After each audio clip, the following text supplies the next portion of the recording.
Hi, and welcome back to my channel. If you're thinking about moving to Fort Myers, you're not alone. Many people are moving here to enjoy the sunshine, the year-round outdoor activities, and let's not forget the no state income tax to keep more money in your pocket. Today I'm featuring a tour of one of my newer listings. This one is in Stony Brook at Gateway.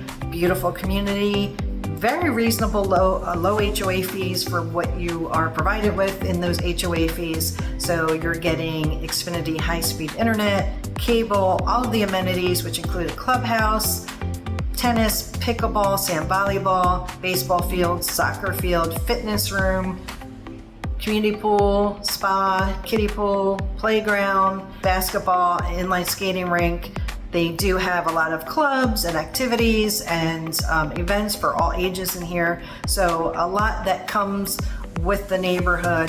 They have a walking path, a biking path that goes from the front to the back of the neighborhood. It's meandering along the lakes. You can fish in the lakes, catch and release.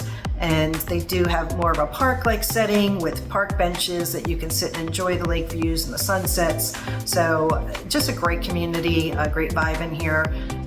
Location is fabulous. Gateway has many restaurants and conveniences and stores right here. But if you go outside of Gateway, you're also surrounded by restaurants and stores and many conveniences. So not far to go. Close to the airport, but not so close that your home is shaking. So very convenient and a lot of benefits to this location itself. This home is a 5-bedroom, 3 full bath. Has a pool, the integrated spa, 3,000 square feet, and 3-car garage. So let's go take a tour. If you want any additional information, don't forget to reach out to me, Jeanine Delaney, eXp Realty, and please like and subscribe for future videos.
Thank you for touring 12454 Rockridge Lane, Fort Myers with me today. If you have any questions about this home or any property within the area, please reach out to me, Jeanine Delaney, eXp Realty. And again, please don't forget to like and subscribe for future videos. I look forward to seeing you on the next one. Have a great day.